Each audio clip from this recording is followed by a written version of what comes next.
Hello friends, welcome back to my channel. हाजिर हूँ एक नई लव स्टोरी लेकर। तो चलिए वीडियो को स्टार्ट करते हैं। कहानी की शुरुआत मिस्टर ली से होती है, जिसकी आज शादी हुई होती है, लेकिन अमीर होने के बावजूद उसने अपनी वाइफ को अपनी ट्रू आइडेंटिटी के बारे में नहीं बताया होता। इधर शाओ को गुस्सा आ रहा होता है। मैं एक अजनबी इंसान से शादी के लिए कैसे मान सकती हूँ? एक्चुअली में उसकी मोम ने शाओ को मजबूर किया था ये शादी करने के लिए, अपनी लाडली बेटी श्वेन के बदले। श्वेन को लगा था मिस्टर ली बहुत ही गरीब है, इसलिए वो ये शादी नहीं करना चाहती थी। मोम बोलती है, अगर तुम ये शादी कर लोगी तो मैं तुम्हें 5 लाख रुपीस दूंगी। शाओ बोलती है 5 लाख नहीं, 1 मिलियन देने होंगे। मोम बोलती है, ये लो कार्ड, इसमें 5 लाख है, शादी के बाद बाकी के 5 लाख तुम्हें भेज दूंगी। शाओ मान जाती है।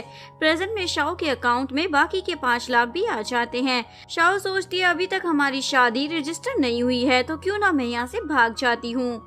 और वो अपना सामान उठाकर वहाँ से भागने वाली थी, पर उसका सूटकेस गिर जाता है, जिसे उठाने में लग जाती है। तभी ली आ जाता है। शाओ इधर उधर देखने लग जाती है। ली बोलता है, चिंता मत करो, दूल्हा और दुल्हन के अलावा यहाँ पर कोई भी नहीं है। शाओ के तो होश उड़ जाते हैं और फटाफट से अपना घूंघट कर लेती है। मिस्टर ली बोलता है, चिंता मत करो, मैं 3 साल के लिए बिजनेस के पर्पज से अब्रॉड जा रहा हूँ, तब तक तुम यहाँ पर अकेले रह सकती हो।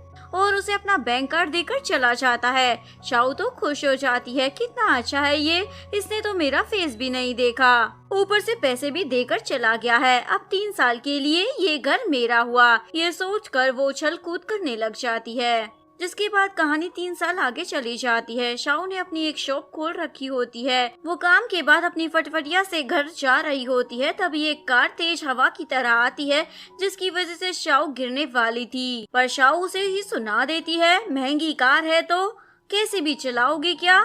उस कार में और कोई नहीं मिस्टर ली होता है, यानी कि मिस्टर ली चाइना वापस आ गया था। इवन उसने अभी तक अपनी फिंगर में शादी वाली रिंग भी पहनी होती है। उसका असिस्टेंट उसे आज की मीटिंग के सारे शेड्यूल बता रहा होता है, पर मिस्टर ली बोलता है, मैं सीधा घर जाकर अपनी लिटिल वाइफ से मिलना चाहता हूँ।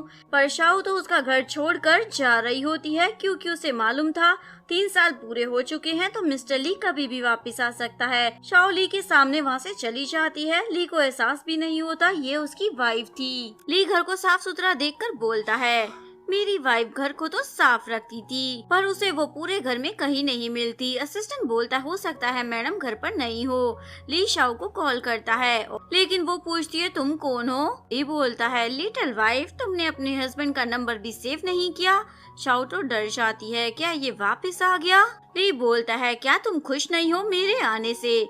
शाओ बोलती है, वो बात नहीं, हम दोनों ने मैरिज सर्टिफिकेट नहीं लिया ना, इसलिए मैंने तुम्हारा घर छोड़ दिया है। ली बोलता है, ठीक है तो अभी ले लेते हैं मैरिज सर्टिफिकेट। शाओ तो बहाना बना देती है, सिग्नल नहीं आ रहे हैं, और कॉल कट कर देती है। ली समझ जाता है ड्रामा कर रही थी, और अपने असिस्टेंट को बोलता है, इसका पता लगाओ। असिस्टेंट बोलता है, बॉस ने पिछले 3 साल में एक बार भी मैडम को मैसेज नहीं किया और आते ही उनके पीछे पड़ गए। इधर शाओ अपने घर आती है। शिंग बोलती है, तुम वापस क्यों आई हो? शाओ बोलती है, तुमने ही तो कहा था बस मुझे तुम्हारी जगह उससे शादी करनी है। शिंग बोलती है, मैं उस पुअर बंदे के पास वापस नहीं जाने वाली। शाओ बोलती है, देखने से तो वो पुअर नहीं लग रहा था। शिंग बोलती है, जब वो मेरा हाथ मांगने आया था ना, तो उसने कहा था उसकी फैमिली की कंडीशन अच्छी नहीं चल रही है, चलो जाओ अब निकलो यहाँ से। तभी शाओ को उसके दोस्त हैन का कॉल आ जाता है, जल्दी से आओ मुझे बचा लो। इधर एक बंदा हैन को धमकी दे रहा होता है, अगर मेरा भाई होश में नहीं आया ना तो तुम्हें भी इसके साथ ही दफन कर दूंगा। हैन बोलता है, चिंता मत करो, मैंने अपनी दोस्त को बुलाया है, वो बहुत ही अच्छी डॉक्टर है, तुम्हारे भाई को चुटकियों में ठीक कर देगी। तभी शाओ वहाँ आ जाती है और उस बंदे का इलाज करती है, और दोनों वहाँ से खिसक रहे होते हैं। लेकिन वो बंदा बोलता है, कहाँ जा रही हो, अभी मेरा भाई होश में नहीं आया। शाओ बोलती है, इसका मतलब ये ठीक है, और उसके कान में गुदगुदी कर उसे होश में ला देती है। लेकिन वो बंदा शाओ और हैन पर चढ़ जाता है। तभी मिस्टर ली वहाँ आ जाता है और उसके बॉडीगार्ड्स को देखकर दोनों मक्कार आदमी वहाँ से माफी मांगते हुए खिसक लेते हैं। शाओ भी थैंक यू बोलकर जाने वाली थी। ली उसे बोलता है तुम मेरी प्राइवेट डॉक्टर बन जाओ ना 24 आवर्स के लिए। शाओ मना कर जा रही थी। ली बोलता है मैं तुम्हें 2 लाख रुपए पे करूँगा पर मंथ। ये सुनकर शाओ मान जाती है। कब से काम शुरू करना होगा? ली बोलता है कल से, और चला जाता है। फ्रेंड बताता है मिस्टर ली इस सिटी का सबसे अमीर बंदा है। शाओ बोलती है पहले क्यों नहीं बताया, मैं उससे ज्यादा पैसे मांग लेती, तुमने मेरा नुकसान करा दिया। ली बाहर आकर अपनी लिटिल वाइफ को कॉल करता है, लेकिन शाओ ने तो अभी भी उसका नंबर सेव नहीं किया था। कौन बोल रहा है? ली बोलता है कब मुहूर्त निकालोगी अपने हस्बैंड का नंबर सेव करने के लिए? शाओ सोचती है ये काले साई की तरह मेरे पीछे पड़ गया है। ली उसे लंच के लिए इनवाइट करता है। शाओ रेस्टोरेंट में आकर उसका वेट कर रही थी। थोड़ी देर बाद ली भी फूलों का गुलदस्ता लेकर वहाँ पर पहुँच जाता है, पर शाओ तो वहाँ से गायब थी क्योंकि उसका फ्रेंड उसे लेकर आ गया था और उसे दिखाता है देखो तुम्हारे डॉग का घर टूट गया है। शाओ को गुस्सा आता है इसीलिए तुम मुझे वहाँ से खींच कर लाए हो। तभी उसे मिस्टर ली का कॉल आता है, तुम अभी तक आए नहीं। शाओ बताती है मेरे कुत्ते का घर टूट गया है इसलिए मैं आज मिल नहीं पाऊंगी। ली बोलता है कोई बात नहीं। इधर शाओ सोचती है ये इतना बुरा भी नहीं है, लेकिन इधर ली बोलता है नहीं मिलना था तो साफ नहीं बोल सकती थी, बहाना कैसा बना रही है, और फूलों को वहीं छोड़कर चला जाता है। नेक्स्ट इस शाओ की जॉब का फर्स्ट डे होता है, पर मैडम उबासियाँ ले रही होती है। ली बोलता है काम का पहला दिन और तुम ये कर रही हो। शाओ बोलती है कल रात मैं सो नहीं पाई थी क्योंकि मैं अपने कुत्ते का घर बना रही थी। वैसे हम कहाँ जा रहे हैं? ली बोलता है एक क्लाइंट से मिलने, उसके डैड बीमार है। शाओ बोलती है पर मैं तो तुम्हारी पर्सनल डॉक्टर हूँ ना। ली बोलता है तो तुम इसका मतलब उसका इलाज नहीं करोगी? शाओ बोलती है करूंगी पर एक्स्ट्रा पैसे लगेंगे। ली मना कर देता है। शाओ बोलती है कितना कंजूस है। ली मिस्टर सोंग के घर आता है, ये लड़की आपके डैड को ठीक कर देगी। मिस्टर सोंग बोलते हैं क्या मजाक है ये लिटिल गर्ल। शाओ बोलती है छोटा पैकेट हूँ बड़ा धमाका करती हूँ। मिस्टर सोंग बोलते हैं अगर मेरे डैड को कुछ हो गया तो उसकी रिस्पॉन्सिबिलिटी क्या तुम लोगी? ली बोलता है मैं ले लूंगा। शाओ मिस्टर सोंग के डैड को चुटकियों में ठीक कर देती है। मिस्टर सोंग तो इम्प्रेस हो जाते हैं, देखने में तुम एज में छोटी हो पर तुम्हारी मेडिकल स्किल्स कमाल की हैं। मिस्टर सोंग ली को भी थैंक यू बोल देते हैं और उसके साथ प्रोजेक्ट करने के लिए मान जाते हैं। ऑफिस में आने के बाद शाओ बोलती है आज तो मैंने तुम्हारी इज्जत बचा ली। ली तो खुश होकर उसकी और सैलरी बढ़ा देता है। शाओ तो उसकी तारीफों के पुल बांधने लग जाती है, तुम सच में दिलदार हो। ली पूछता है अपने पार्टनर को कैसे इम्प्रेस किया जा सकता है। शाओ पूछती है क्या तुम शादीशुदा हो? वो हाँ बोल देता है 3 साल पहले ही कर ली थी। शाओ उसे फोन में दिखाती है। ऐसे दिल वाली ज्वेलरी लड़कियों को बहुत ही ज्यादा पसंद आती है। ली को ये आइडिया पसंद आता है। शाओ बोलती है अब तो कुछ नहीं करना ना, और भाग जाती है। ली तो हंसने लग जाता है कितनी पागल है। ली असिस्टेंट को कॉल कर हार्ट शेप ज्वेलरी खरीद कर उसकी वाइफ को सेंड करने का ऑर्डर दे देता है। नेक्स्ट मॉर्निंग जैसे ही वो उठती है उसे एक पार्सल रिसीव होता है जिसमें वही ज्वेलरी होती है। शाओ सोचती है इतनी सुंदर ज्वेलरी किसने भेजी होगी उसे। तभी उसे ली का कॉल आता है और उसे पूछता है नेकलेस पसंद आया क्या? शाओ बोलती है तुमने भेजा है क्या? ली बोलता है ऐसे ज्वेलरी लड़कियों को बहुत पसंद आती है ना। शाओ बोलती है ये काफी एक्सपेंसिव है, इसे मैं नहीं रख सकती। ली बोलता है अरे ये तो सस्ती सी है। ली बोलता है ये सुनकर शाओ मान जाती है और उसे थैंक यू बोलती है। ली बोलता है अगर सच में थैंक यू बोलना चाहती हो तो मेरे घर में शिफ्ट हो जाओ, इस तरह हस्बैंड वाइफ का अलग अलग रहना ठीक नहीं है। पर शाओ तो फिर से सिग्नल न आने का बहाना कर कॉल कट कर देती है। ली समझ जाता है ये फिर से नौटंकी कर रही है। शाओ को तो वो नेकलेस इतना पसंद आता है कि वो आज काम पर भी उसे पहन कर आ जाती है। ली की नजर उस पर पड़ जाती है। तुम्हारे पास ये कैसे आया? वो बताती है मेरे हस्बैंड ने दिया है, पर चिंता मत करो वो तुम्हारी तरह अमीर नहीं है, ये फेक ही होगा। ये सुनकर ली को डाउट नहीं होता कि यही उसकी वाइफ है और काम में लग जाता है। शाओ बोलती है अगर आज मेरे लिए कोई काम नहीं है तो मैं चली जाती हूँ। पर ली बोलता है आज मेरा असिस्टेंट छुट्टी पर है, तुम उसकी सब्स्टिट्यूट बनकर काम करोगी। शाओ बोलती है मुझे नहीं करना। ली बोलता है एक्स्ट्रा पैसे मिलेंगे। ये सुनकर शाओ मान जाती है। ली भी पूछ ही लेता है क्या तुम्हारे पास पैसों की इतनी ज्यादा कमी है? शाओ बोलती है मेरी बहुत बड़ी फैमिली है, मुझे उनका पेट भरना पड़ता है, और मन में सोचती है मुझे अपने कुत्ते और बिल्ली का पेट भरना होता है। ली भी सोचता है इस बेचारी के कंधों पर कितना बोझ है और उसे पैसे भेज देता है। शाओ बोलती है बताओ मुझे क्या करना है। ली बोलता है सबसे पहले एक अच्छा सा रेस्टोरेंट बुक कर दो, और फिर सोचता है मेरी वाइफ को तो मेरी ट्रू आइडेंटिटी के बारे में पता नहीं, इसलिए बोलता है चलो तुम सस्ता सा रेस्टोरेंट बुक कर दो। शाओ उसको रोड साइड के ढाबों पर लेकर आ जाती है, इससे सस्ता और कुछ नहीं हो सकता। ली तो हैरान हो जाता है। शाओ जाने लगती है। ली अपनी वाइफ यानी कि शाओ को ही डिनर के लिए इनवाइट करता है, पर शाओ फिर से कोई बहाना बनाकर मैसेज कर देती है। इस बार भी दोनों को पता नहीं चल पाता कि वो दोनों हस्बैंड वाइफ है। नेक्स्ट डे ली उसे अपने साथ चलने को कहता है एक गेट टुगेदर में। शाओ बोलती है तुम्हारी तो शादी हो चुकी है ना, तो अपनी वाइफ को लेकर जाओ। ली बोलता है तुम्हें एक्स्ट्रा पैसे दे दूंगा मेरी माँ, जिसके बाद वो मान जाती है। दोनों वहाँ पर पहुँचते हैं। फ्रेंड पूछता है ये लड़की कौन है, वो बताता है ये मेरी असिस्टेंट है। फ्रेंड ली को पीने के लिए बोलता है, पर शाओ ग्लास छीन लेती है क्योंकि असिस्टेंट ने उसे बताया था पीने के बाद बॉस की हालत खराब हो जाती है। ली को ड्रिंक ना करनी पड़े इसलिए शाओ ही सारी पी लेती है, जिसके बाद वो पीकर टुन थी। ली पूछता है बताओ तुम्हारा घर कहाँ है, मैं तुम्हें छोड़ देता हूँ। शाओ बोलती है मैं शादीशुदा हूँ, एक अनजान आदमी मुझे घर छोड़ेगा तो लोग बातें बनाएंगे, मैं अपने हस्बैंड को ही कॉल कर बुला लेती हूँ। ली बाहर आ जाता है। शाओ अपने हस्बैंड यानी कि ली को ही कॉल कर देती है जल्दी से मुझे लेने आ जाओ, मैंने बहुत ज्यादा पी ली है। ली पूछता है तुम कहाँ पर हो। शाओ उसे होटल का नाम बता देती है। ली तो उसी होटल के बाहर खड़ा था और शाओ को देखकर शॉक हो जाता है, यानी कि यही मेरी लिटिल वाइफ है। शाओ बेहोश हो जाती है। ली उसे उठाकर घर लाता है और उसे बेड पर सुलाने के बाद किस करता है। मुझे नहीं मालूम था, मेरी वाइफ तो मेरे साथ ही है। मॉर्निंग में शाओ ली को सेम बेड पर देखकर चिल्लाने लग जाती है मिस्टर ली आप यहाँ क्या कर रहे हैं और हम दोनों एक साथ कैसे सो सकते हैं। ली बोलता है मैं भी शादीशुदा, तुम भी शादीशुदा, तो साथ क्यों नहीं सो सकते हैं, और गलती से दोनों के बीच किस भी हो जाता है। शाओ उसे दूर हटाती है और फिर रोने लग जाती है। कल रात जो कुछ भी हुआ उसे भूल जाना, मैं भी किसी को नहीं बताऊंगी। ली बोलता है तुमने मेरा फायदा उठाया है, अब तो तुम्हें रिस्पॉन्सिबिलिटी लेनी पड़ेगी। शाओ बोलती है मैं शादीशुदा हूँ, मैं रिस्पॉन्सिबिलिटी नहीं ले सकती हूँ। ली बोलता है तुम्हारा वो धोखेबाज पति जो तुम्हें 3 साल पहले छोड़कर चला गया था और तुम्हें फेक नेकलेस देता है, ऐसे हस्बैंड का तुम क्या ही करोगी। तुम मेरी बन जाओ, मैं तुम्हें दुनिया की हर खुशी दे सकता हूँ, मेरे पास बहुत पैसा है। शाओ तो उसे चाटा मारकर जाने वाली थी, लेकिन तभी घर को नोटिस करती है, ये तो मेरे हस्बैंड का ही घर है। ली उसे अपने क्लोज कर बोलता है लिटिल वाइफ 3 साल मुझे मिस किया ना। ये सुनकर शाओ तो बेहोश हो जाती है। होश में आने के बाद शाओ खुद को कोस रही होती है, मुझे कैसे नहीं पता चला ये मेरा पति है, अब तो मैं भाग भी नहीं पाऊंगी। ली बोलता चलो मैरिज सर्टिफिकेट लेने चलते हैं। शाओ बोलती है अगले महीने चलेंगे ना, ये महीना शुभ नहीं है। ली बोलता चलो फिर सुहाग रात ही बना लेते हैं, और उसे किस करने वाला था। शाओ उसे रोकती है ये सब तो कल रात हो गया ना। ली बोलता है तुम्हें क्या लगता है मैं ऐसा आदमी हूँ जो एडवांटेज उठाऊंगा एक ड्रंक लड़की का। शाओ तो खुश हो जाती है, यानी कल रात कुछ नहीं हुआ था। ली बोलता है पर तुम काफी खुश नजर आ रही हो। शाओ बोलती है ऐसा कुछ नहीं है। ली पूछता है वैसे तुम्हारा नाम तो शिंग है ना, तो तुमने अपना नाम कैसे बदल लिया।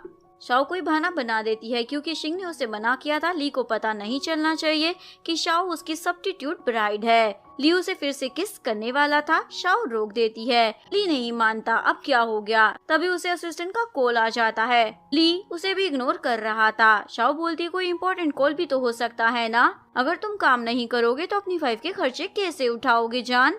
ली फोरहेड पर किस कर चला जाता है। ली ऑफिस आता है और असिस्टेंट को बोलता है जरूर कोई जरूरी काम रहा होगा जो तुमने मुझे कॉल किया था। असिस्टेंट बोलता हाँ बॉस मैं वापस आ गया, मेरे बिना आपका काम नहीं चल रहा था ना।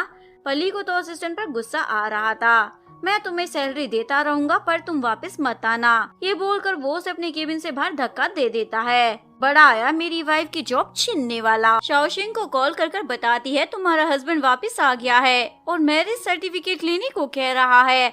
मैं अब इस मैटर को और हैंडल नहीं कर सकती हूँ, तुम आकर सब कुछ संभाल लो। शिंग बोलती है हमने तुम्हें 1 मिलियन देकर खरीदा है, अब तुम लाइफ टाइम तक उसकी सब्स्टिट्यूट ब्राइड बनकर रहना होगा। शाओ बताती है वो रिच है, इवन वो एक कंपनी का प्रेसिडेंट भी है। शिंग बोलती है मुझे फूल बनाने की कोशिश मत करो, मैं उस गरीब के साथ नहीं रहने वाली, तुम्हें ही जिंदगी भर उसके साथ रहना पड़ेगा।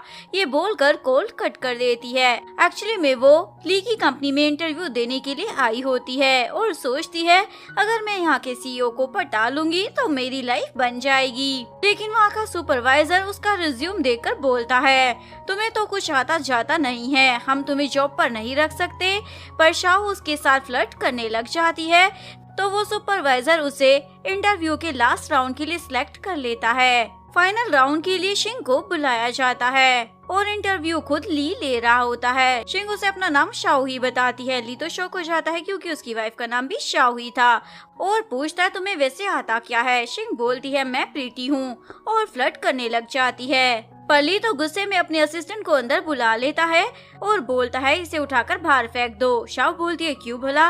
असिस्टेंट बोलता है, क्योंकि हमारी कंपनी में तुम्हारे टाइप के लोगों की जरूरत नहीं है, और ये बोलकर उसे बाहर लेकर आ जाता है। लेकिन शिंग दोबारा अंदर जाने वाली थी। असिस्टेंट बोलता है, बॉस ऑलरेडी शादीशुदा है, तो तुम उन पर डोरे डालने का ख्वाब छोड़ दो। इधर शाओ घर से भागने की फिराक में थी, लेकिन तभी ली उसे पकड़ लेता है। 3 साल बीत गए हैं पर तुम अभी तक नहीं बदली, और उसे अपनी बाहों में उठाकर रूम में लेकर आ जाता है। नेक्स्ट टाइम मैंने तुम्हें यहाँ से भागते हुए पकड़ा तो अच्छा नहीं होगा। शाओ बोलती है, पूरे शहर की लड़कियां तुम्हारे आगे पीछे पागल हैं और एक से बढ़कर एक है, तो तुमने मुझसे ही शादी क्यों की? एक्चुअली में 10 साल पहले ली का कार एक्सीडेंट हो गया था, तब शाओ ने ही उसकी जान बचाई थी, लेकिन ली को लगता है शिंग ने बचाई है। ली बोलता है, उसी दिन मैंने तुमसे शादी करने का सोच लिया था। मुझे तो तुम्हारा नाम भी नहीं पता था, बड़ी मुश्किलों के बाद मुझे तुम्हारा नाम पता चला कि तुम शिंग हो। शाओ को तो ये बात हजम ही नहीं हो रही थी। उसकी बहन शिंग कब से इतनी दयावान हो गई जो दूसरों को बचा रही थी। ली बोलता है, मैंने बड़ी मुश्किलों से तुम्हें ढूंढा था, इतनी आसानी से मैं तुम्हें नहीं जाने दूंगा। शाओ सोचती है, अब तो मैं इसके जाल में फंस गई हूँ, और बोलती है, ठीक है, पर मेरी कुछ कंडीशन है, तभी मैं तुम्हारे साथ रहूंगी। ली मान जाता है। शाओ उसे कंडीशन बताती है, पहला तो मुझे हग नहीं करोगे, दूसरा तुम मेरी लाइफ में इंटरफेयर भी नहीं करोगे, और तीसरा मैं तुम्हें सोचकर बता दूंगी। ली बोलता है, मैं तुम्हारी सारी कंडीशन मान लूंगा, पर तुम्हें मेरे साथ मेरी ग्रैंडमा से मिलने ओल्ड हाउस चलना होगा। नेक्स्ट सीन में वो दोनों ग्रैंडमा के घर पर आ जाते हैं। ग्रैंडमा तो बहुत खुश होती है 3 साल बाद अपनी बहू को देखकर, और बोलती है, सॉरी बेटा, मेरा बेटा नई नवेली दुल्हन को छोड़कर 3 साल के लिए चला गया था। ली बोलता है, ग्रैंडमा, लेकिन अब सब कुछ ठीक है हमारे बीच। ग्रैंडमा लंच करने को कहती है, लेकिन शाओ तो ली से लड़ रही होती है। कंडीशन के अकॉर्डिंग तुम मुझे हक नहीं कर सकते। ली बोलता है, ग्रैंडमा को डाउट हो जाएगा इसलिए किया था। तभी ग्रैंडमा बोलती है, क्या हुआ, कोई प्रॉब्लम है क्या दोनों को? दोनों एक साथ नो बोल देते हैं। तभी लीना नाम की लड़की फुदकते हुए आ जाती है और ली के चिपकने लग जाती है, मैंने तुम्हें 3 साल तक बहुत मिस किया। शाओ बोलती है, यहाँ मैं भी खड़ी हूँ। वो तो उसे देखकर नीचे ही गिर जाती है और उसे ही सुनाने लग जाती है, तुमने मुझे डरा दिया। शाओ बोलती है, मेरी क्या गलती है, तुम मुझे देखकर डर गई तो? ग्रैंडमा बोलती है, ये ली की वाइफ है। ये सुनकर लीना तो अपना मुंह फुला लेती है और बैठने के लिए कुर्सी आगे करती है, लेकिन शाओ बैठ जाती है। लीना को गुस्सा आ जाता है, ये क्या बदतमीजी है। शाओ बोलती है, क्या हो गया, मैं यहाँ पर गेस्ट हूँ ना। लीना को लगा था शाओ अनपढ़ गवार होगी, इसलिए उससे पूछती है, तुमने ग्रेजुएशन कहाँ से की है? शाओ भी यूनिवर्सिटी का नाम बता देती है, जिसे सुनकर ग्रैंडमा बोलती है, ये तो यहाँ की टॉप यूनिवर्सिटी है, यहाँ पर सिर्फ टॉप स्टूडेंट को ही एडमिशन दिया जाता है। लीना का तो पोपट हो जाता है। शाओ ली का बड़ा सा रूम देखकर बोलती है, तुम्हारा घर कितना ज्यादा ब्यूटीफुल है। ली बोलता है, ये तुम्हारा भी घर है। शाओ पूछती है, तुम्हारे और लीना का क्या रिश्ता है? ली बोलता है, चल सो रही हो ना। शाओ के मना करने पर ली उसे किस करने लग जाता है। शाओ तो शर्मा रही थी। ली उसे बताता है, हम दोनों की फैमिली साथ में बिजनेस करती है, इसीलिए हम दोनों एक दूसरे को जानते हैं। तभी मोम घबराते हुए आ जाती है और ली को बोलती है, तुम्हारे बेटे की तबीयत खराब हो गई है। शाओ तो शौक हो जाती है, क्या तुम्हारा बेटा भी है? ग्रैंडमा बोलती है, हाँ, प्लीज जल्दी से डॉक्टर को बुलाओ। शाओ बोलती है, मैं खुद एक डॉक्टर हूँ और उसके बेटे को देखने आती है। लीना बोलती है, इसे हाथ मत लगाओ, ये बहुत ही नाजुक है। शाओ बोलती है, मैं डॉक्टर हूँ, और कपड़ा हटाकर देखती है, जो कि एक डॉग होता है। शाओ बोलती है क्या ये तुम्हारा बेटा है? ली हाँ बोल देता है। टीना बोलती है तुम इसे ठीक नहीं कर पाओगी, लेकिन शाओ चेक कर बताती है इसने ओवर ईटिंग की हुई है, जिसकी वजह से ये डाइजेस्ट नहीं कर पाया और इसके पेट में दर्द हो रहा है, लेकिन थोड़ी देर में ये ठीक हो जाएगा। ली और ग्रैंडमा तो सेम इम्प्रेस हो जाते हैं। लीना बोलती है एक जानवरों की डॉक्टर ली फैमिली की बहू कभी नहीं बन सकती। शाओ बोलती है इसमें क्या खराबी है? लीना बोलती है क्योंकि ली एक कंपनी का सीईओ है और तुम एक जानवरों की डॉक्टर हो, तुम कभी भी ली के स्टेटस को मैच नहीं कर सकती हो। ली बोलता है एक डॉक्टर जो कि सबकी जान बचाता है, तुम उसे नीचा कैसे दिखा सकती हो?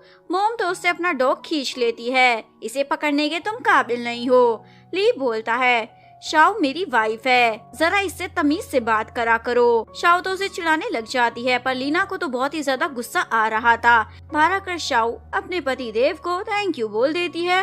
ली बोलता है थैंक यू बोलना चाहती हो तो कल तुम्हें मेरे साथ एक ऑक्शन में चलना होगा। नेक्स्ट डे दोनों ऑक्शन में आ जाते हैं। लीना भी वहाँ पर दौड़ी चली आती है और बोलती है मैंने कुछ ज्यादा ही बोल दिया था, प्लीज मुझे माफ कर दो ली। ली बोलता है ओके। लीना बोलती है मेरे पैर में ना जरा सी मोच आ गई है, प्लीज मेरा भी हाथ पकड़ लो ना, पर असिस्टेंट उसे अपना हाथ दे देता है। लीना को तो गुस्सा आ जाता है और चली जाती है। असिस्टेंट बोलता है अभी तो बोल रही थी पैर में मोच आई है, तो इतनी फास्ट कैसे चल रही है? ऑक्शन स्टार्ट हो जाता है। लीना तो शाओ की बेइज्जती किए जा रही थी, तुम्हें तो इसके बारे में कुछ मालूम ही नहीं होगा, और सब कुछ खरीदने की फिराक में थी, लेकिन ली अपनी वाइफ के लिए 100 मिलियन की बोली लगाकर सब कुछ खरीद लेता है। होस्ट पूछता है आप इतने ज्यादा पैसे क्यों दे रहे हैं? ली बोलता है अपनी वाइफ की स्माइल के लिए। ये न्यूज पूरे शहर में वायरल हो जाती है। सिटी के सबसे अमीर बंदे ने 100 मिलियन खर्च कर दिए अपनी वाइफ की स्माइल के लिए। ये न्यूज शिंग की मोम भी देख रही होती है और अपनी बेटी को दिखाती है इस अमीर बंदे की वाइफ और कोई नहीं तुम्हारी बहन शाओ है। शिंग के तो होश उड़ जाते हैं, उसे तो यकीन ही नहीं हो रहा था। शाओ की शादी तो एक गरीब लड़के से कराई थी ना हमने। मोम बोलती है जिस लड़के का रिश्ता तुम्हारे लिए आया था उसका सरनेम भी ली था, यानी कि ली कोई गरीब नहीं इस सिटी का सबसे अमीर बंदा है। ये सुनकर शिंग के तो होश उड़ जाते हैं। मोम बोलती है हमसे बहुत बड़ी गलती हो गई जो हमारे अकल पर पत्थर पड़ गए थे। शिंग बोलती है मैं शाओ से अपनी पोजीशन वापस चेंज कर लूंगी, ली की वाइफ तो मैं ही बनूंगी। इधर शाओ उन महंगे तोहफे को देखकर बहुत ज्यादा खुश हो रही होती है। तभी ली आकर उसे हक कर लेता है, तुम्हारे लिए तो इतनी मेहनत करता हूँ जान। शाओ थैंक यू बोलती है। ली तो उसे हक कर लेता है और किस भी करने वाला था। शाओ बोलती है मेरा फोन रिंग कर रहा है और रूम में चली जाती है। ली को तो बुरा लगता है, हमेशा मुझे इग्नोर मारती है। रूम में आने के बाद शाओ कॉल उठाती है। शिंग उस पर चिल्लाती है फोन उठाने में कैसे देर लगा दी। शाओ बोलती है मैं बिजी थी, कोई खाली नहीं बैठी रहती तुम्हारी तरह। शिंग उसे मिलने के लिए बुलाती है। जैसे ही वो घर पहुंचती है शिंग तो उसे चाटा धर देती है। बेशरम तुम्हारी हिम्मत कैसी हो गई अमीर आदमी की वाइफ की पोजीशन मुझसे चुराने की। शाओ बोलती है मैंने तो तुम्हें सच बताया था, तुमने मेरी बात पर यकीन ही नहीं किया और अब तुम जेलस हो रही हो। शिंग तो उसे एक और धरने वाली थी पर शाओ ही एक लगा देती है। शिंग बोलती है तुम्हारी हिम्मत कैसी हो गई, भूल गई क्या मैं तुम्हारी बहन हूँ? शाओ बोलती है भूल तो तुम गई हो, वैसे भी तुम बहन के नाम पर एक धब्बा हो। मोम बोलती है मुझे लगा मिस्टर ली पुअर हैं, मेरी बेटी शिंग उनके साथ खुश नहीं रहेगी, लेकिन अब जब पता चल गया है कि वो अमीर है तो तुम अपनी पोजीशन स्विच कर लो। शाओ बोलती है मैं आपकी सगी बेटी हूँ, क्या आपको मेरी फिक्र नहीं रहती है? मोम बोलती है मैं तुम्हें 1 बिलियन पे कर दूंगी पर तुम पोजीशन स्विच कर लो। शाओ बोलती है मेरी ही गलती है जो मैंने आप जैसी हर्टलेस मोम से कुछ उम्मीदें रख ली। मोम बोलती है चलो 2 मिलियन दे दूंगी ना, बुरा क्यों मान रही हो? शाओ बोलती है मैं इस सिटी के सबसे अमीर बंदे की वाइफ हूँ, वो मुझे महीने के 10 मिलियन पॉकेट मनी में दे देता है, 2 मिलियन उसके सामने क्या मैटर करते हैं। ये बोलकर जाने लगती है। मोम बोलती है भूलो मत, जब उसे सच्चाई पता चलेगी तो वो तुम्हें कभी एक्सेप्ट नहीं करने वाला। शाओ इग्नोर कर घर आ जाती है और अपनी मोम की बातों के बारे में ही सोच रही होती है। तभी ली उसके लिए फ्रूट्स लेकर आ जाता है। शाओ पूछती है अगर तुम्हें अचानक से पता चले तुम्हारे सबसे खास एम्प्लॉय ने तुम्हें झूठ बोला है तो तुम क्या करोगे? ली बोलता है मैं उसे काम से निकाल दूंगा क्योंकि मुझे झूठ बोलने वाले लोग पसंद नहीं हैं। शाओ तो डर जाती है। ली बोलता है क्या हुआ? शाओ बोलती है क्या तुम मुझे सच में लाइक करते हो? ली बोलता हाँ सच में करता हूँ जान। शाओ बोलती है अगर तुम्हें पता चले मेरा नाम शिंग नहीं है तो भी लाइक करोगे क्या? ली पूछता है क्या तुम सच में शिंग नहीं हो? शाओ बोलती है मैं तो ऐसे ही पूछ रही थी। ली बोलता है 10 साल पहले तुमने मेरी जान बचाई थी। उसी दिन मैंने डिसाइड कर लिया था मैं इस लड़की के अलावा किसी और से शादी नहीं करने वाला। ये सुनकर शाओ को तो गुस्सा आ जाता है और चली जाती है। ली को तो समझ नहीं आता अचानक से इसे क्या हो गया। शाओ अपनी बहन शिंग को कॉल करती है। मैं पोजीशन स्विच करने के लिए तैयार हूँ, बताओ कब करना है। शिंग पूछती है तुम्हारे और ली के बीच में कुछ हुआ तो नहीं था ना। शाओ के नो बोलने पर शिंग बोलती है जब मुझे स्विच करना होगा तो मैं तुम्हें बता दूंगी। शाओ सोचती है जब ली को पता चलेगा मैंने उसे झूठ कहा था तो वो मुझे पर्सनल डॉक्टर की जॉब से भी निकाल देगा, इसलिए मुझे पैसों का बैकअप बनाना होगा। इधर शिंग की मोम उसे बोलती है जरूर शाओ झूठ बोल रही है, ऐसा हो ही नहीं सकता, वो दोनों एक ही घर में रह रहे हैं और कुछ हुआ ना हो। शिंग बोलती है क्या फर्क पड़ता है, वैसे भी ली इतना ज्यादा रिच है, पता नहीं कितनी लड़कियों के दिलों के साथ खेल चुका होगा। पर आपने अभी मुझे स्विच करने को क्यों मना किया जबकि शाओ मान गई थी। मोम बोलती अगर तुम अभी स्विच करती तो ली को क्या कहती कि वो गरीब था इसलिए तुम उससे शादी नहीं करना चाहती थी और अब पता चला अमीर है तो भागी चली आई। शिंग बोलती है मोम अब हम क्या करेंगे। मोम बोलती है मेरे पास एक तरीका है, क्यों ना हम सारा ब्लेम शाओ पर डाल दे, इस तरह ली की नजरों में तुम अच्छी बन जाओगी और वो तुम्हें एक्सेप्ट कर लेगा।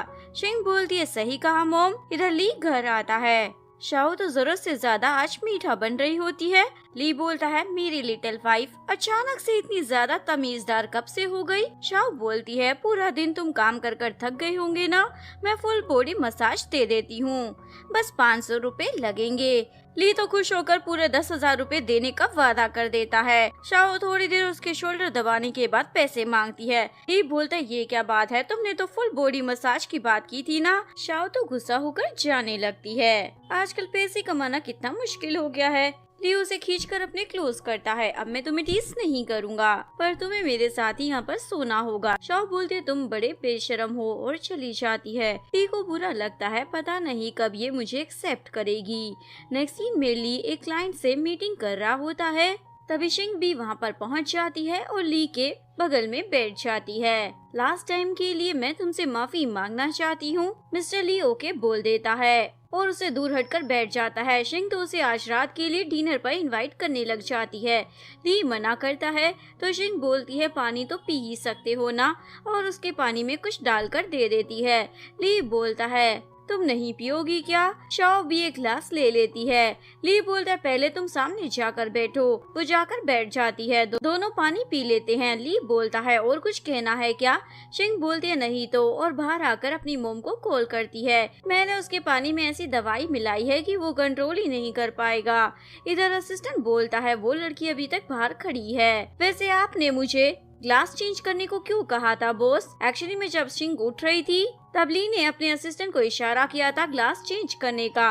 ली बोलता है उसने मेरे पानी में कुछ मिलाया था। असिस्टेंट बोलता है बॉस उसकी इतनी हिम्मत, वो ऐसा कैसे कर सकती है। इधर शिंग पर मेडिसिन का असर होने लग जाता है और एक आदमी को ली समझकर उसके साथ होटल रूम में चली जाती है। इधर शाओ को अपने जानवरों का रेस्क्यू स्टेशन चलाना था, इसलिए पैसों का जुगाड़ बिठा रही थी। तभी ली आकर उसे बोलता है एक लड़की तुम्हारे हस्बैंड पर डोरे डाल रही थी।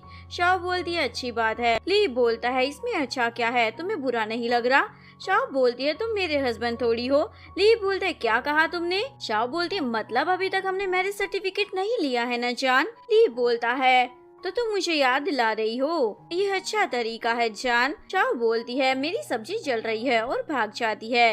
ली सोचता है पता नहीं ये मैरिज सर्टिफिकेट लेने के नाम पर भाग क्यों जाती है। इधर शिंग जब होश में आती है तो अपने आप को एक अनजान आदमी के साथ देखकर शौक में चली जाती है।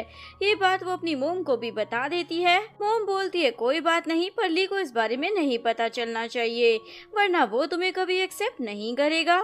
इधर शाओ बड़े मजे से ड्रामा देख रही होती है। तभी ली उसके लिए फल लेकर आ जाता है, लेकिन जब वो फल खाने लगती है तो सब पर स्टिकर लगा हुआ था मैरिज सर्टिफिकेट लेने चलते हैं। शाओ बोलती है मेरा मन नहीं है, मैं जाकर खाना बनाती हूँ। लेकिन किचन में आकर देखती है वेजिटेबल्स पर भी सेम स्टिकर लगा हुआ था। शाओ गुस्से में वॉशरूम में जाती है, पर वहाँ पर भी ली ने सेम स्टिकर लगा रखा था। शाओ चिल्लाते हुए बाहर आती है तो ली ने बोर्ड पकड़कर रखा होता है। शाओ के गुस्से का पारा तो हाई हो जाता है। ली ये बात असिस्टेंट को बता देता है तुम्हारा आइडिया फेल हो गया है। असिस्टेंट बोलता है मैडम इतनी ज्यादा पत्थर दिल कैसे हो सकती है। ली बोलता है उसे कुछ मत कहो, तुम्हारा आइडिया ही बेकार था। असिस्टेंट बोलता है बॉस क्या आपने कभी मैडम को शादी के लिए प्रपोज किया है या सिर्फ मैरिज सर्टिफिकेट की बातें करते रहते हो? ली बोलता है वो तो नहीं किया।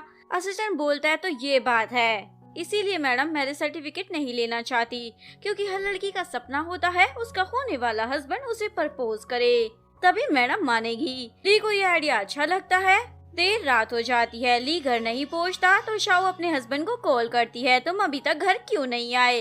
ली बोलता है मैं बिजी हूँ। शाओ बोलती है तुम्हारे पास से ये लड़की की आवाज कैसे आ रही है? पर ली तो कॉल कट कर देता है। शाओ सोचती है मुझे क्या, तुम जिस मर्जी के साथ हो, मेरे पति थोड़ी हो। नेक्स्ट मॉर्निंग ली घर आता है। शाओ पूछती है बड़ी जल्दी जनाब घर आ गई हैं? ली बोलता है क्या रात भर तुम मेरा बैठ कर इंतजार कर रही थी? शाओ बोलती है तुमने क्या मुझे फूल समझा है? ली बोलता है मुझे तुम्हारी लिस्ट बुरा लग रहा है, सॉरी। शाओ बोलती है बुरा क्यों लग रहा है, तुम तो कल रात उस लिटिल गर्ल के साथ थे ना? ली बोलता है वो तो मेरी हेल्प कर रही थी वेन्यू को सेट करने में, वैसे तुम जेलस हो रही हो ना? चलो छोड़ो, जल्दी से तैयार हो जाओ, सरप्राइज देना चाहता हूँ। और उसे उस जगह पर लेकर आता है जहाँ उसने सरप्राइज तैयार कर रखा होता है। शाओ बोलती है ये सब क्या है? ली तो उसे प्रपोज कर देता है, प्लीज मुझसे शादी कर लो ना। ग्रैंडमा भी बोलती है जल्दी से मेरे पोते को हाँ कह दो। सभी हाँ कहने के लिए चिल्लाने लग जाते हैं, लेकिन शाओ ली को सच बताने ही वाली थी कि वो उसकी असली ब्राइड नहीं है। तभी शिंग की वो माकर चिल्लाती है ये लड़की तुम्हें धोखा दे रही है, ये शिंग नहीं है। ली बोलता है क्या मतलब? शिंग बोलती है मतलब मैं रियल शिंग हूँ। ली सिक्योरिटी गार्ड को बोलता है इन दोनों पागल औरतों को उठाकर बाहर फेंक दो। मोम बोलती है रुको जरा, मेरे पास सबूत है, और आईडी प्रूफ दिखाती है। मेरे बगल में जो लड़की खड़ी है वो शिंग है, और तुम्हारे बगल में जो खड़ी थी वो फेक है। ली तो शॉक हो जाता है और शाओ से पूछता है तुम कौन हो? मोम बोलती है ये शाओ है, शिंग की बहन। शाओ को जैसे ही पता चला तुम रिच हो, उसने अपनी बहन की जगह तुमसे शादी कर ली और उसे अब्रोड भेज दिया। पैसों के लिए इसने तुमसे शादी की है। शाओ बोलती है ये क्या बकवास है? शिंग बोलती है तुम बचपन से ही अमीर बनना चाहती थी ना मेरी बहन, पर मुझे नहीं मालूम था तुम अपने बहन के पति को ही छीन लोगी अपनी ख्वाहिशों को पूरा करने के लिए। शाओ को सफाई दे पाती। मोम उसे फोटो दिखाती है, एक्चुअली में उन्होंने शाओ के दोस्त को किडनैप करवा लिया था। मोम बोलती है अपनी गलती मान लो, शिंग को उसकी पोजीशन वापस दे दो। ग्रैंडमा बोलती है ये सब क्या ड्रामा है, मुझे तो कुछ समझ नहीं आ रहा है। लीना बोलती है आंटी एक्चुअली में ये फेक ब्राइड है, मुझे तो पहले से ही लग रहा था, ऐसी लड़की ली की वाइफ कैसे बन सकती है? और ली को बोलती है जल्दी से इस फेक लड़की को यहाँ से उठाकर बाहर फेंकवा दो। शिंग बोलती है ली मैं तुम्हारी रियल वाइफ हूँ। ली तो उसे शट अप बोल देता है और शाओ से पूछता है क्या ये सच बोल रही है? शाओ बोलती है हाँ ये सब सच है। ली बोलता है ये बताओ क्या तुमने मुझसे सच में पैसों के लिए शादी की थी? शाओ अपने फ्रेंड की जान बचाने के लिए हाँ बोल देती है। बेचारे ली का तो दिल ही टूट जाता है और वो रिंग को वहीं फेंक कर चला जाता है। लीना तो शाओ का मजाक बनाने लग जाती है, बड़ी आई ली की वाइफ बनने वाली। शाओ अपने दोस्त हैन को कॉल कर पूछती है तुम ठीक हो ना? हैन बोलता मुझे क्या हुआ है, हाँ कुछ आदमी यहाँ पर आए थे और मेरे साथ फोटो क्लिक करा रहे थे। यानी कि ये सारी मोम की ट्रैक थी। मोम अपनी लाडली बेटी शिंग को ली के पास लाती है और बोलती है तुम मेरी बेटी से शादी करोगे ना? ली हाँ बोल देता है, पर मुझे अभी के लिए अकेला छोड़ दो। लेकिन मोम तो शिंग को उसके बगल में बिठाकर चली जाती है। मुझे मालूम है कपल अकेले में बात करना चाहते हैं। शिंग पूछती है तुम मुझसे कब शादी करोगे? ली बोलता है मैं तुमसे शादी सिर्फ इसलिए करूँगा क्योंकि 10 साल पहले तुमने मेरी जान बचाई थी एक कार एक्सीडेंट में। शिंग सोचती है 10 साल पहले तो मैं चाइना में नहीं थी तो इसकी जान कैसे बचा ली? छोड़ो मुझे क्या, बिना मेहनत के मुझे इतना रिच हस्बैंड मिल गया है। और बोलती है हम दोनों मैरिज सर्टिफिकेट लेने कब चलेंगे? ली बोलता है मुझे ऑफिस जाना है और चला जाता है। शिंग सोचती है कोई बात नहीं, अब तुम मेरे हाथ में आ गए हो तो मैरिज सर्टिफिकेट भी ले लेंगे। शिंग शाओ का सामान घर से बाहर फेंक देती है, दफा हो जाओ यहाँ से, अब तुम्हारी यहाँ कोई जगह नहीं है। शाओ बोलते तुमने सारा ब्लेम मुझ पर डालकर फंसाया है, तुम्हें डर नहीं लगता मैं ली को सच बता सकती हूँ। शिंग बोलती है आपने उस दोस्त और जानवरों के रेस्क्यू स्टेशन के बारे में सोचो ना, उनका क्या होगा? इतना काफी है, तुम अपनी बोलती बंद रखना। शाओ अपना सामान उठाकर जा रही होती है। ली भी उसे देख लेता है। असिस्टेंट बोलता है बॉस मुझे नहीं लगता शाओ ने आपसे पैसों के लिए शादी की थी। ली बोलता है मुझे भी पता है, पर मैंने वादा किया था जिसने मेरी जान बचाई है मैं उससे ही शादी करूँगा। एक्सीन में शाओ का दोस्त उसे बताता है रेस्क्यू स्टेशन को बिना पैसों के नहीं चलाया जा सकता, पैसों की जरूरत है। शाओ बोलती है चिंता मत करो, मुझे एक जगह वेटर की जॉब मिल गई है। इधर ली उसी नेकलेस को देख रहा होता है जो उसने अपनी लिटिल वाइफ यानी शाओ को गिफ्ट किया था। तभी शिंग उसके लिए दूध लेकर आ जाती है। ली तो सुनकर ही पहचान जाता है, फिर से कुछ मिलाकर लाई है, इसलिए बोलता है ये सब करने की जरूरत नहीं है, मैंने तुम्हें वादा किया है ना मैं तुमसे शादी करूंगा तो करूंगा। शिंग की नजर नेकलेस पर जाती है, क्या तुम मेरे लिए लाए हो? ली बोलता नहीं, वैसे भी ये फेक है, मैं तुम्हें अपना कार्ड दे दूंगा, तुम अपने लिए दूसरा खरीद लेना। वैसे कल हमें एक पार्टी में जाना है, तुम तैयार रहना। नेक्स्ट डे दोनों पार्टी में आते हैं जहाँ पर शाओ ही वेटर होती है। ली को तो बुरा लग रहा था उसे इस हाल में देखकर। दोनों पार्टी के अंदर आते हैं। ली कुछ बिजनेसमैन से मिलने के लिए चला जाता है। शिंग शाओ को अकेला देखकर बोलती है, तुम तो बड़ी बेशरम निकली, मेरे पति को सेड्यूस करने के लिए यहाँ वेटर की जॉब भी ज्वाइन कर ली। चलो छोड़ो, मेरे ग्लास में वाइन सर्व करो। वो मुँह सड़ाकर वाइन डालने लगती है। शिंग को गुस्सा आ जाता है, क्या तुम्हें वाइन डालनी भी नहीं आती? मैं तुम्हारी कंप्लेन कर दूंगी। शाओ बोलती है सॉरी और स्माइल कर कर वाइन डालने लग जाती है। शिंग बोलती है ये हुई ना बात, तुम एक स्लेव गर्ल हो, मेरे जैसे लोग सिर्फ तुम पर राज करते हैं। शाओ को गुस्सा आ जाता है। शिंग बोलती है ये एटीट्यूड किसी और को दिखाना, यहाँ मैं गेस्ट हूँ, अगर मैंने तुम्हारी कंप्लेन की ना तो तुम्हें आज के काम की एक पेनी भी नहीं मिलेगी। शाओ अपने गुस्से को पी लेती है और जाने लगती है, लेकिन तभी लीना सामने से आ जाती है। ओ तुम यहाँ पर एक वेटर हो क्या? वैसे कमाल की बात है, एक बहन ली की वाइफ है और दूसरी स्लेव, कितना इंटरेस्टिंग है ना ये। लीना शिंग को बोलती है वैसे तुम बड़ी दयावान हो, अगर मेरी बहन ने मेरे हस्बैंड को छीनने की कोशिश की होती तो मैं उसे अपनी फैमिली से ही बेदखल कर देती। शिंग बोलती है वो तो मैं हूँ। लीना बोलती है ये तो एक नंबर की जाहिल है, इसे अमीर लोगों के तौर तरीके भी नहीं पता। शाओ का हाथ गलती से वाइन पर लग जाता है और लीना का ड्रेस खराब हो जाता है, इसलिए वो गुस्से में शाओ को चाटा धर देती है और उसे गिड़गिड़ा कर माफी मांगने को बोल रही होती है। तभी ली वहाँ आ जाता है और उसे दूर हटा देता है। ली उसे उठाता है, तुम ठीक तो हो ना? पर शाओ हाथ दूर हटा लेती है। ली पूछता है ये सब क्या था? लीना बोलती है इसने मेरी ड्रेस खराब कर दी थी तो मैंने बस इसे माफी मांगने को कहा था। ली बोलता है जरा सा दाग लग गया था, उसके लिए तुम इसे गिरगिराने को कह रही थी, यही तुम्हारे संस्कार है। लीना बोलती है ये तुम्हारी फाइव नहीं है तो तुम इसकी साइड क्यों ले रहे हो? ली बोलता है तुम्हारे इस जाइलो जैसे बिहेवियर को देखकर मैंने डिसाइड किया है, अब मैं तुम्हारी फैमिली के साथ कोई भी बिजनेस नहीं करूँगा। लीना के तो होश उड़ जाते हैं। शिंग बोलती है जान छोटी सी तो बात है, क्यों भड़क रहे हो? ली बोलता मुझे पसंद नहीं कोई भी मेरे डिसीजन के बीच में दखल अंदाजी दे।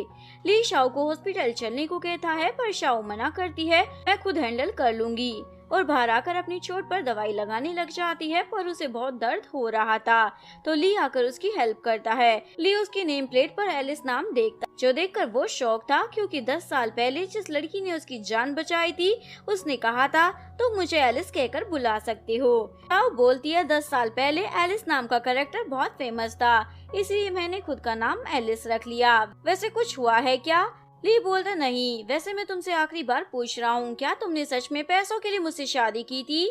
शाओ हाँ बोल देती है। ली एक बार फिर से अपना दिल तुड़वा कर वहाँ से चला जाता है। इधर पार्टी के अंदर शिंग को वो बंदा पहचान लेता है जिसके साथ उसने नाइट स्पेंड की होती है। शाओ उसे दूर हटा देती है। तभी ली वहाँ आ जाता है। ये आदमी कौन है? वो बताता है मैं जेंग ग्रुप का सीईओ हूँ, मेरा नाम जेंग है। वैसे मैं शिंग का फ्रेंड हूँ, और हाथ मिलाने के लिए आगे हाथ करता है पर ली मना कर देता है। पार्टी से बाहर आते ही ली पूछता है क्या तुम उसे जानती थी? शिंग नो बोल देती है। ली बोलता है ओके तुम घर जाओ, मुझे कुछ काम है।